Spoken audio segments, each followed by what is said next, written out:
Hello, my name is John. I'm not Malaysian. I moved to Malaysia 4 years ago. I moved here from Taiwan. I lived in Taiwan for 31 years. I had an art gallery there. Before that, I lived in Japan, and before that, I was studying in the USA. I'm actually an American Chinese. I was born in Chicago of Singapore parents, and I grew up in Singapore, and when I was 21, I went back to the States for my higher education. I started studying dance, and later I moved on to art history. So I finished my Bachelor's of Arts and Master's of Arts in Asian Art History at the University of Michigan before moving to Japan, where I was an art journalist for the Japan Times. After that, I moved to Taiwan to establish my art gallery. And in my art gallery is where I started collecting textiles. Actually, I collected textiles long ago when I was a kid. When I was a teenager, I bought my first Chinese textile. And in Taiwan, I did the first exhibition on Chinese dragon ropes. And later, I moved on to Indonesian textiles, Burmese textiles, Cambodian textiles, and Laotian textiles. And it was only in 2014 that I discovered the beauty of Malay textiles. And what intrigued me most was that Malay textiles were undiscovered.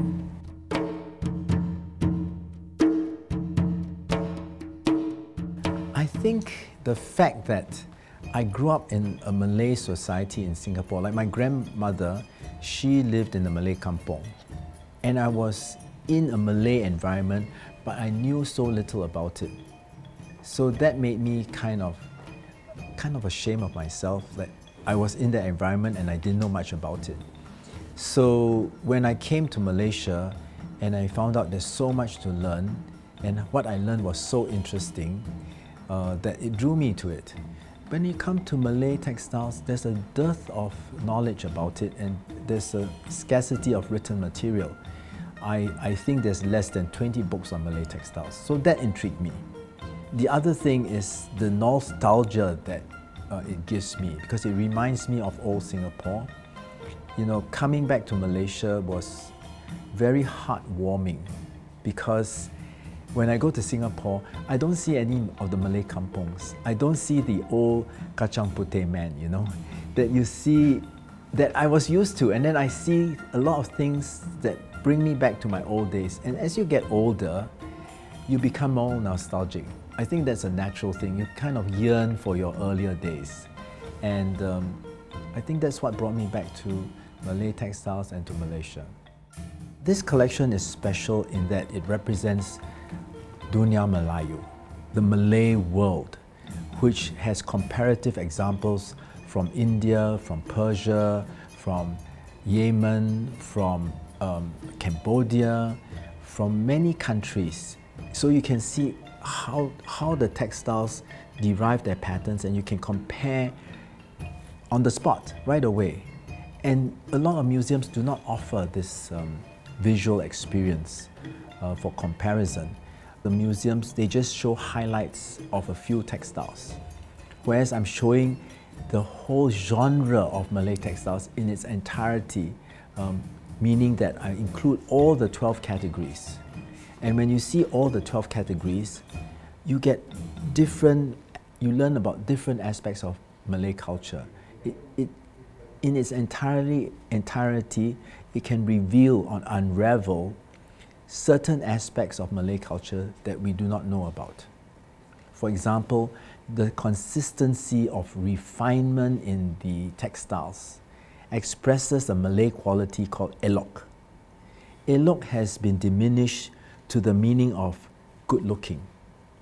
But in the past, it was refinement of culture, refinement of mannerisms, refinement of how you do things. For example, you know, when you go to your friend's house, you bring a present. You know, the old people still do that. It's part of their elok culture. When you sew a baju kurung, you have the tulang belut. It's the eel bone stitching that makes it very stable, and the threads do not separate, you see. So these are all elements of Malay culture that slowly come out when you put all the textiles together. No one has done it in this big way. This has to be carefully observed. So When I studied the whole range, I discovered that I think the 12 categories have been evenly distributed to show you the variations of techniques and the diversity of the Malays. There may be more, but as a start, these are the most major basic categories. So the first one is songket, where the gold thread or the colored threads go over a basic cloth. The second one is lima. So lima is where you tie and dye the threads first before weaving. It's a very difficult technique that perhaps came from India. The third one is telepok, where you put gold leaf, attach it with glue directly onto the cloth. The fourth one is sulaman, which is embroidery. And I've listed 16 categories of embroidery in the Malay world, and this has not been done before because people are very confused about the names of the embroidery. And then after that is pelangi, meaning rainbow, because the tie-dye uses a wide range of colors like the rainbow. So it's tie and dye for pelangi. The sixth is ikat loseng. So ikat loseng is opposite from lima, where you tie-dye the warp threads and not the weft threads. It has a completely different range of patterns because the technique is slightly different. And then you have tenunan. Songket and ikat loseng can be in it. So what the queen has done is she regulated tenunan into stripes and checks. So like jalo berdiri and jalo melintang and the tepak catur, which is the checkerboard squares, they come under tenunan. Then I have brought in a new category called tapestry. In Sabah, they call it siambitan. It's a special weave where you change the colors of the weft to get a pattern. The Philippines, the Malay people of Sulu, the Tausug people, and the Maguindanao people, they practice that. And the people in Sulawesi practice this tapestry weave, but they come by different names. In Sulawesi, they call it walida. Then you have the cetakan, which are the wood block prints. So Malay people says, no lah, cetakan cannot be part of Malay textiles because it's printed and all these prints are machine printed from Europe. But actually the Malay batik started from hand block prints without using wax, using wood blocks. I have a collection of Terengganu wood blocks that they take the wood block and put it on the color and directly press it on a modern dyed cloth. So that's the difference. Then you have batik. So batik is where you use wax. You imprint the wax onto the cloth and then you dye it, and the parts that have wax have resisted the color. So you have a white pattern on the dyed cloth. Then you have lace. Now lace is European. But you know, in the old days, in the late 19th century, many Catholic nuns who came as missionaries, they taught lace to rich Malay girls. Because most Malay families, they send their daughters to convents, even though they're Muslims. But the education for the English studies, they were sent to convents, and these nuns would teach them embroidery and lace and painting and things like that. So they picked up the lace and they became masters of it. So Malacca was the center of lace production, especially in Pringgit and in Bukit China. But many Malays do not know that because the art died out before the war in 1940s. Then finally you have anyaman, which is the Pandemist weaving. So many people say, oh, it's a mat, it's a tikar, it's not clothing, it's not clothes. But actually, you know, in the dictionary, anything that has a warp and weft that's woven, it doesn't have to be on a loom, it's a textile. And today in the Philippines, in Indonesia, and even in Malaysia, people are now beginning to use anyaman for clothing. So I put it in because it's something the Malays can be proud of. It's not influenced by other countries, it's indigenous to the Malay world for centuries. Every old Malay home, they have this matting. There's no Indian influence or Chinese influence. The patterns come from their own flora and fauna. That's why I put it in. So these are the 12 categories of Malay textiles.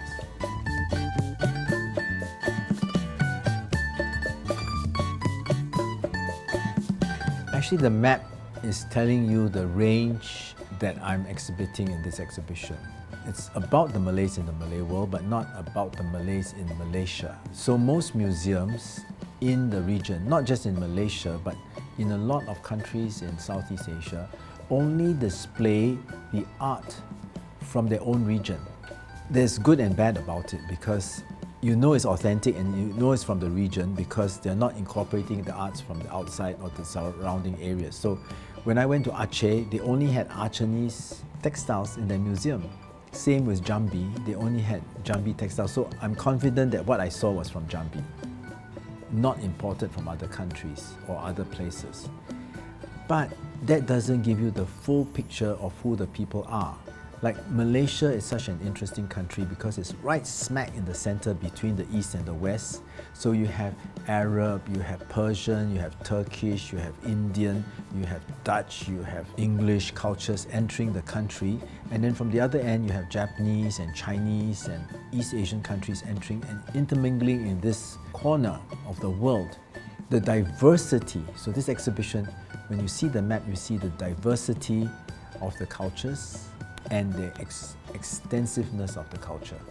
Yet, despite the vast area, the whole area, they have same linguistic affinities, and they also have similar textiles, similar food, and similar cultures.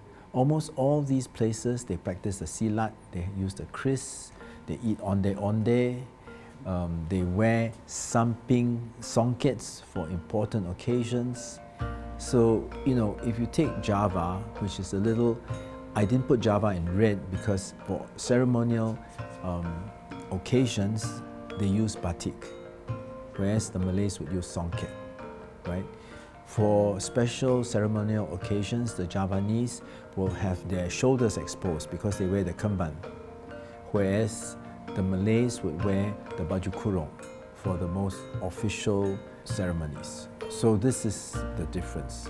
So the map also shows where the Malays come from the Austronesians who left Southeast China to Taiwan, and then later from Hainan to the Philippines, and then from the Philippines to Borneo, from Borneo to the rest of the Malay world, for example, mainland Southeast Asia in Cambodia and Vietnam, and then to Malaysia.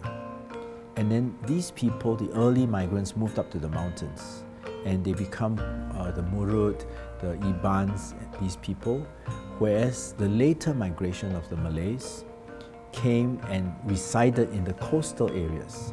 So the coastal areas is where they intermingled with foreigners, the Chinese, the Malays, the Arabs, the Persians, and the Europeans. And when they intermarried, we have the Malays of today, the Orang Melayu today.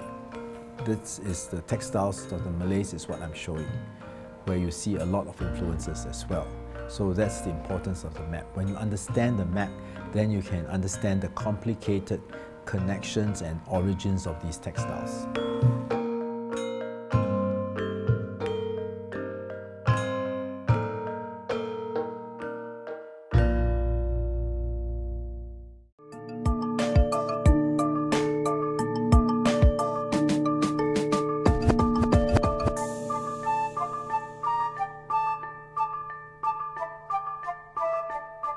The first piece, remember, I showed you was a kain panjang sembilan. So when I asked all my Malay friends, right, what does kain panjang sembilan mean? Only Raja Fauzia, who came just now, because she comes from an older generation, knows the meaning. So these meanings are lost. Kain panjang sembilan means kain panjang hasta. Hasta is your arm's width, or your arm's length. So there are 9 arms length to measure. And why is it so long, right? Most people also don't know, because the selendang is not that long. Selendangs are like 210 centimeters, at the most 240 centimeters. This is like 3.2 meters. It's extra long. So what is it used for? It was used for the Bersiram ceremony. It's bathing ceremony to purify yourself before a coronation or before a wedding, and it's usually reserved for the royal families. So maybe that's why it's forgotten, because nowadays the royal families do not do ceremonies as elaborate as before, where they actually use songket to cover themselves after the bath. Nowadays it's just a white towel, right? So the cloth, the meaning of the cloth has been lost. So this exhibition actually uncovers what has not really been written. I mean, there are old texts about the Bisiram, but nowadays nobody writes about it, so it's forgotten. And the reason why, why you bring up something that's forgotten? What's the purpose? And for me, I think the purpose is it brings back the soul of the culture. And when your culture has a soul, it has vitality. And what does vitality do? It is creative, it is dynamic, it is progressive. And I think it's time to be that way, to be progressive and dynamic in a world where it's digitalized and where the soul is lost. But it needed the energy to bring it together and the synergy to bring it together.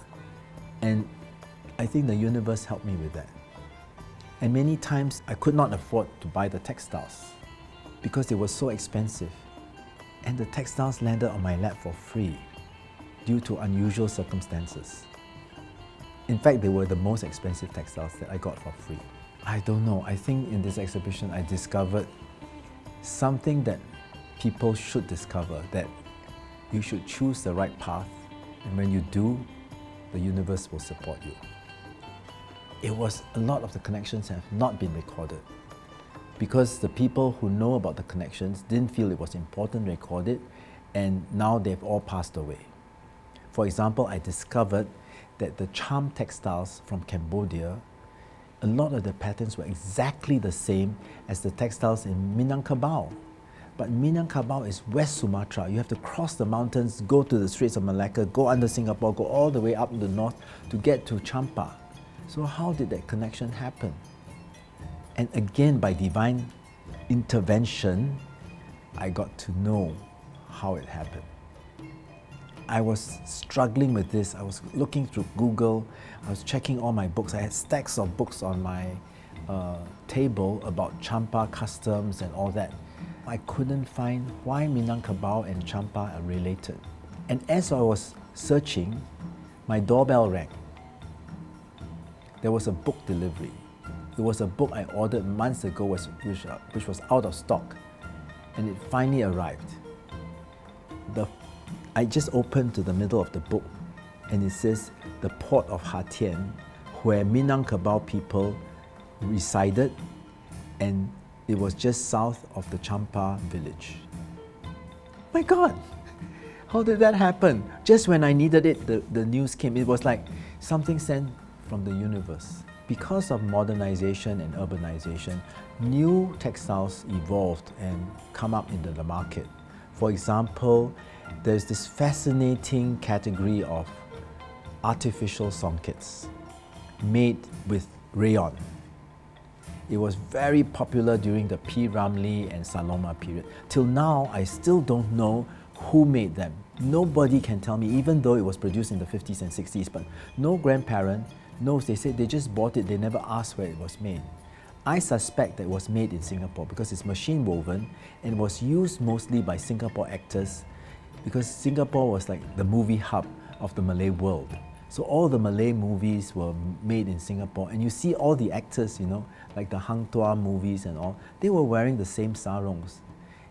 In the black and white TV series, you cannot see that they are fake songkets. They're not gold thread, they're actually rayon threads. But it was made then, and the thing is, the dyes for the rayon were so acidic that these don't last. So after like 50, 60 years, the threads start to break. And that tradition was lost because it's not lasting. It was only popular for the 20 years. So I'm kind of recording, when I buy it, I keep it. I'm kind of recording fashion history, which nobody has really done. The Thais have done a fashion history when it became very European, when the Burmese influenced their textiles.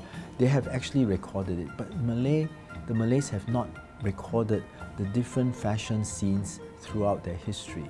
And another period was the 1930s to the 40s.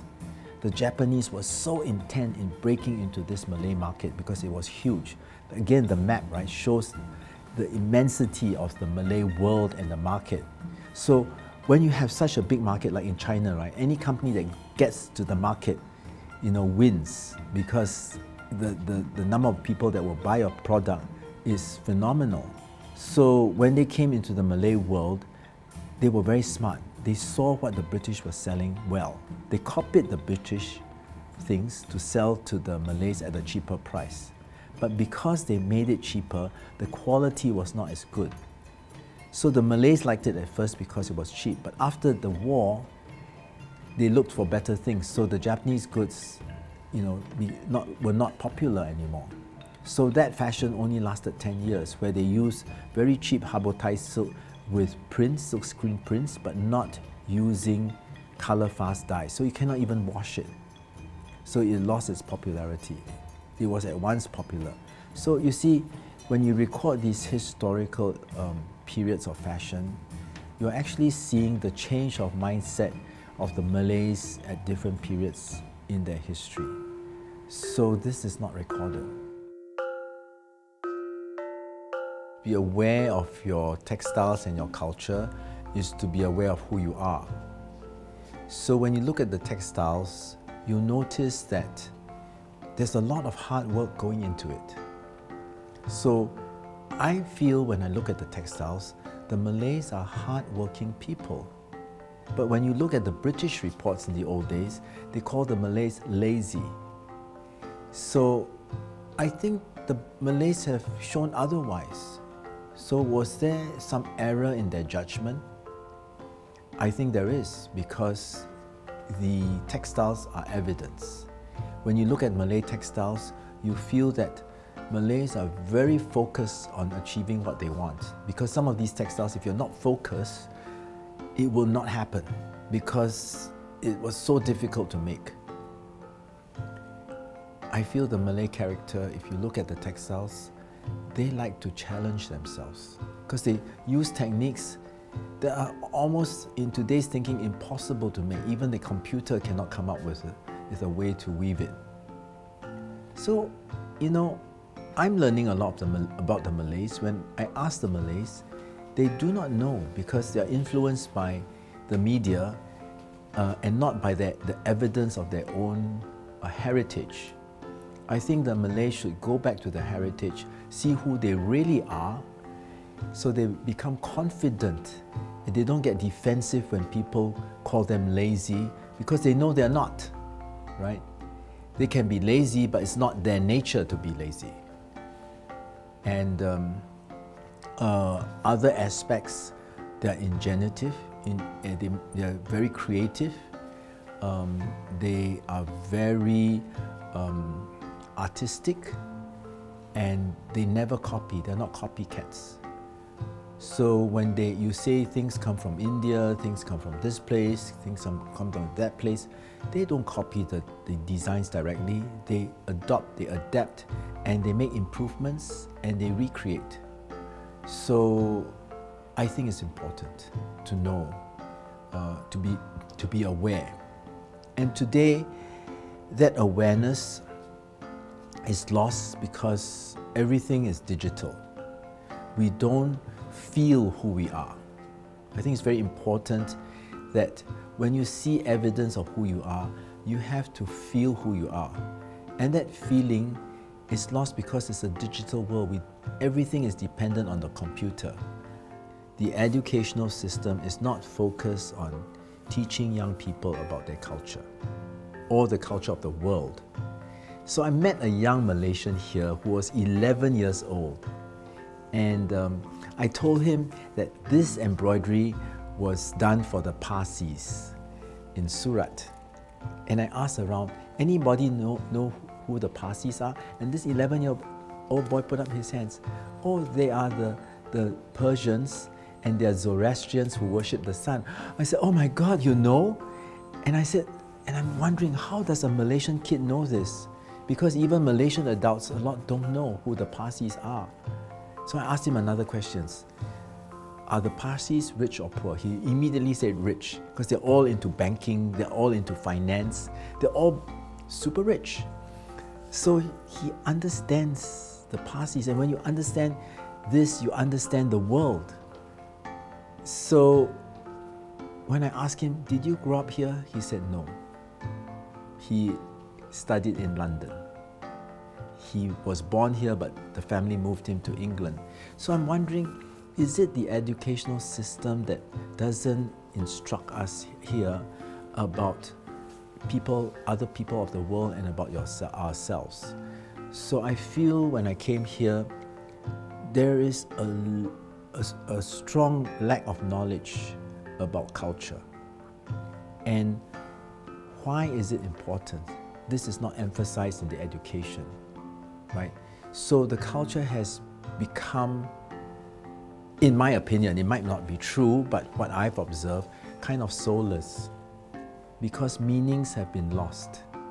Meanings that are important to humans. It's an identity that is not sure of who it is. It's still finding its way, and actually it doesn't have to go far. Just look into your own culture. They're using cultures of other countries.